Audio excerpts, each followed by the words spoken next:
I think I will title this video, I didn't sign up for that. Or I will call this video, you always blah blah blah blah blah blah. So this is how conversation goes with two people who are not happy with each other's existence in a marriage. That's how it is.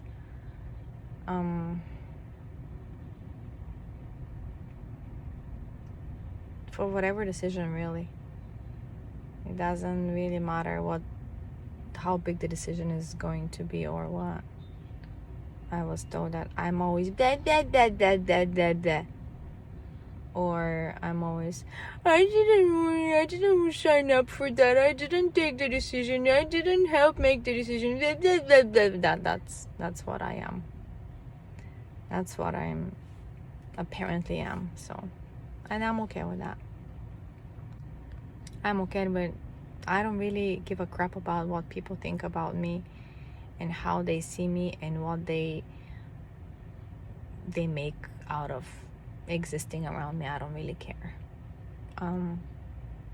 My goal is to have warm meals for those people I'm a parent of, and that they receive enough attention and love as much as they can in a non-emotional country, and protect them from those around who are not really nice or with good intentions around, because there are people like that.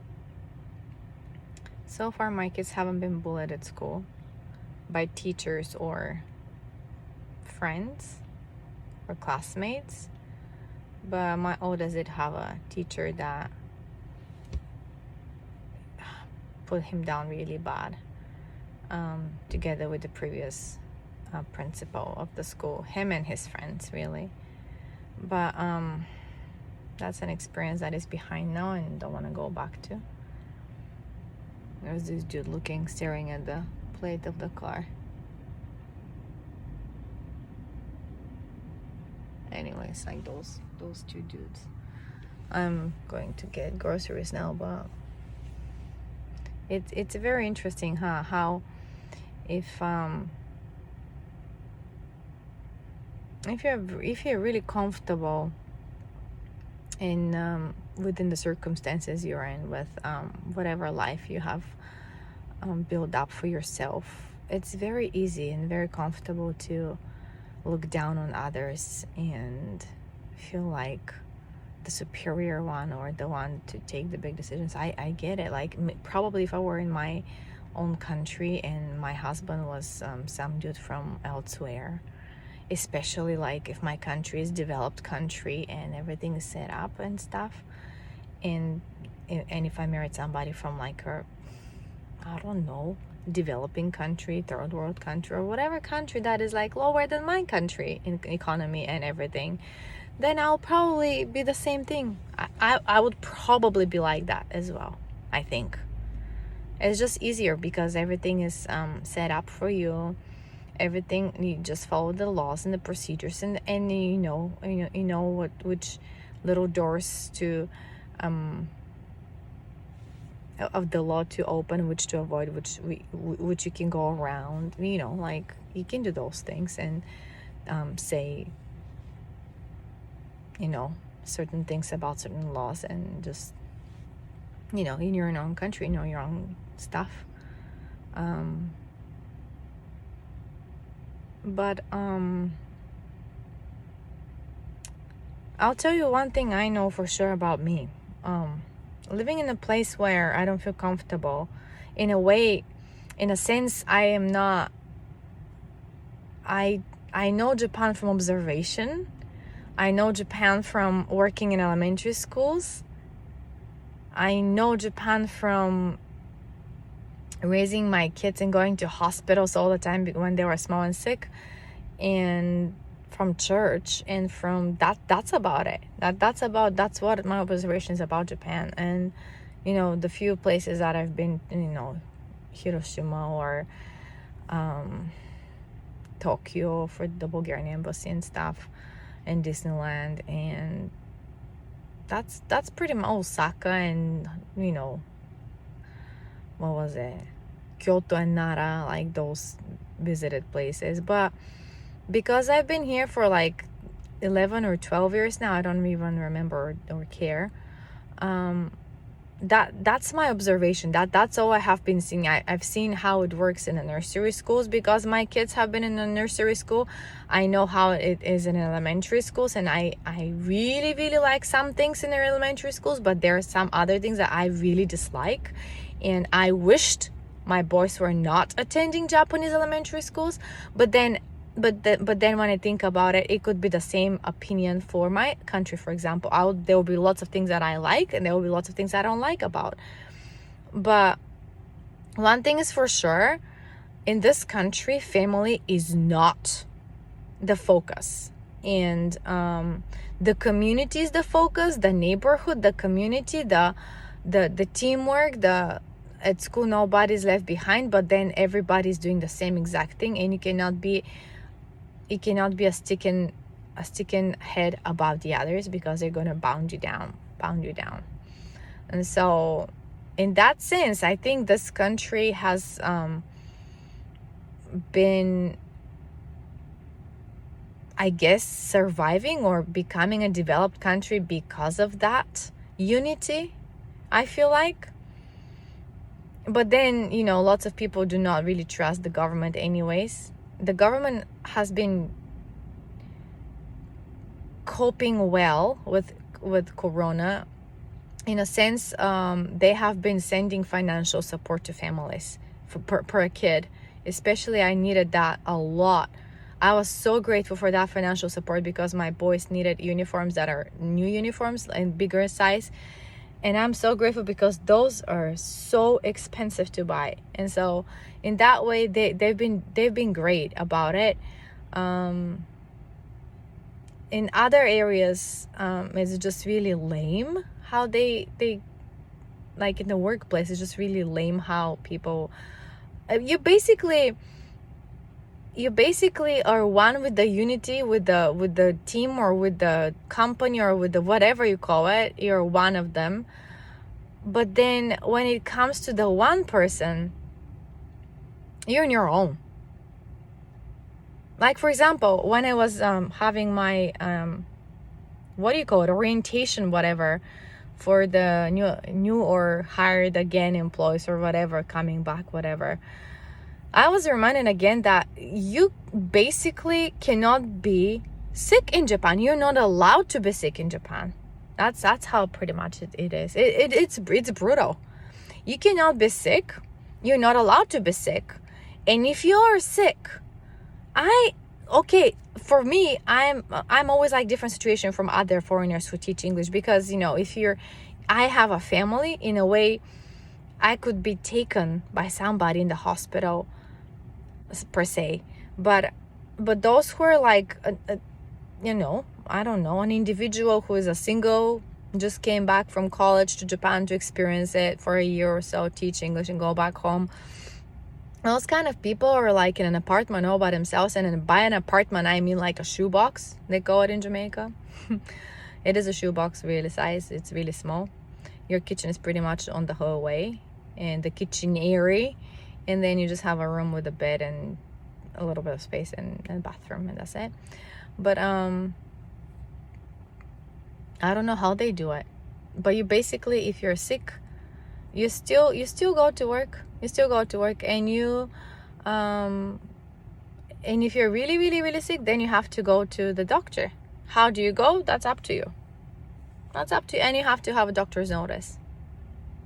And so I remember it was like that strict when I was in high school back home. When I was in high school, we always had to have some kind of medical, some kind of documentation of some sort, where my homeroom teacher has to see that I visited a doctor, and this is what happened to me, and there was like a signed and stamped paper from the doctor.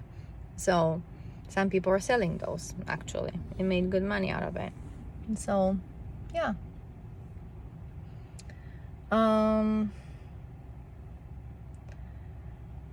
Here it doesn't work like that. Here you just have to be going to a doctor and taking medication or whatever. So in that way you are forced to not be sick, basically, because sometimes when I catch a cold and I know it's just a cold and it's really disgusting, and if it gets with a headache or whatever, and I just want to be for that one day at home, you can't do that. You can't do that. There's no way you can do that here. You cannot just go skip work for one day and go the next day to work perfectly fine, you know what I mean? So that's how it goes here. So like I was reminding a lot of things as I started working again about their policies and stuff, but it the main point is people are trying to be honest, like brutally honest, and I think that's a good trait for business, especially for, like, there's not as many scammers as around the world per se, but also you have to be made of iron or some kind of concrete, or you have to be like pretty much what do you call one of those, like, what was that movie, The Eternals? You have to be one of them, have superpowers of some sort. That's how it goes. And anyway, so my perceiving of Japan is from observation, especially as an English language assistant, ALT. I have been just doing that at school. Like, I just teach my lesson and go out and just go and watch and the stuff from people communicating with each other, and very, very not very often they'll just come and try to make a small talk with you, but like, and I'm open for that, but like, I know it's not I don't know how to explain. It's not like I can talk to somebody comfortably. But this year I have a coworker that we co-teach English, and she's Japanese, and she's been great. It's just really fun to talk to her and see her perspective of how it goes here. And when I told her that family here is definitely not the focus in the company is, and she said, yeah, that is true. That is true. And people just focus so much on the work and the company family that they don't have time to go and find a partner and have kids and get married and all that stuff. It's like a secondary thing, unfortunately. And I think for me, family is valuable the most because I didn't grow up with one. I was with a single mom, and it was really tough, and we had to grow up fast and learn to clean and cook very, very, very young age. And so to me, that's valuable skills I've learned, and it's really good. It's okay. I don't have any regrets about my childhood, even though it was hard. But it just put the value of family in perspective for me. And so I remember telling myself as a small kid, I promised myself I'm gonna love my kids. I'm not gonna let my kids ever have divorced parents. But you know what? When you grow up and you don't, that's your childish, innocent, pure thoughts of how you don't want to hurt kids because you're a hurt kid. I get that, but you know what? When you grow up, it's completely different story. Now you can see better how people don't work together. They just don't work together. Regardless, yes, it's okay for two partners to have different opinions and to come up with an idea that is satisfying the whole family. Yeah, it's possible, but I think that boat has sailed long time ago in this family situation, because no matter what the talking is all about, no matter what I have to say as a partner, or like, I don't even call it a partner, like as a human being that is like a figure in that house, it doesn't really matter. It doesn't really matter because it's just disregarded. It's and so I just ultimately don't want to have an opinion, or I don't care what they want from my opinion, because it doesn't matter what my opinion is anymore. And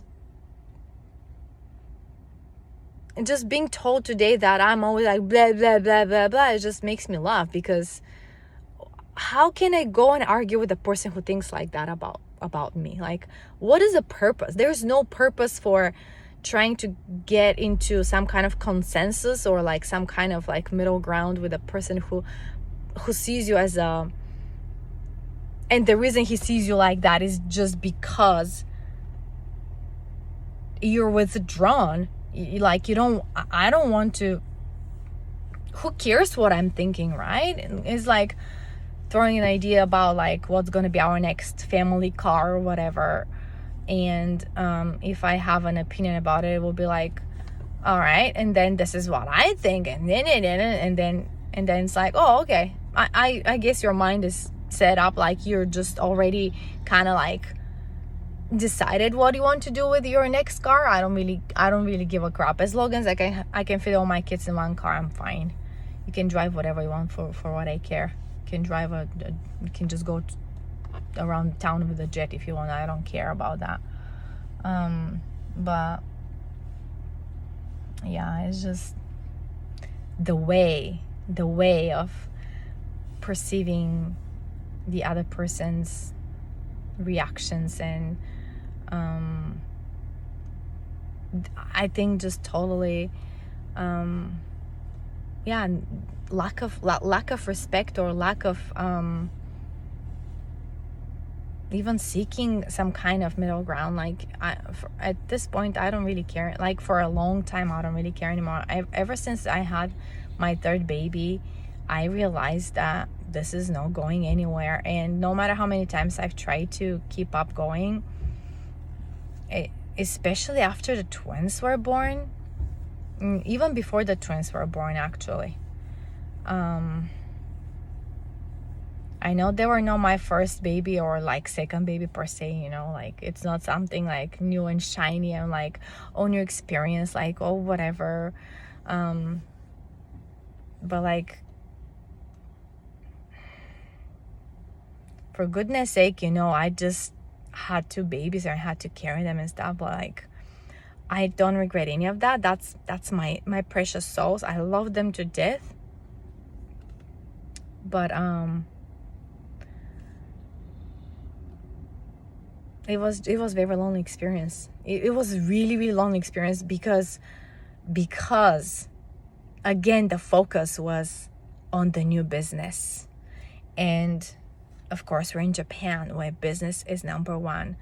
What your wife is, what she's doing, what the kids are doing that you have, like the how many kids, whatever you have, that doesn't matter. That's not in the picture at all.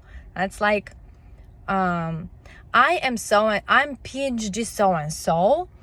This is my business. This is who I am.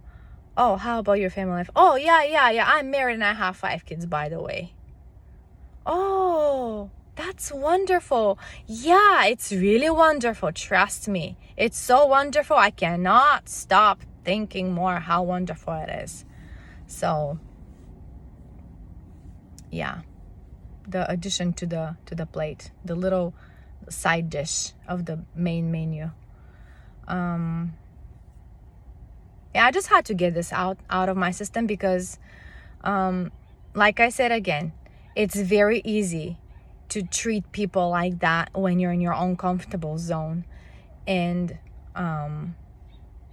when you're not even trying to understand for even a moment where, hey, how about if I were in that kind of situation, if I were to be the parent and don't really have a voice by raising the kids, and what kind of qualities they would have, or how would spend our family time, AAK Sundays. Oh yeah, that's the sleeping days. That's right. That's when nobody can do anything about that. It's just, I have to sleep all the time.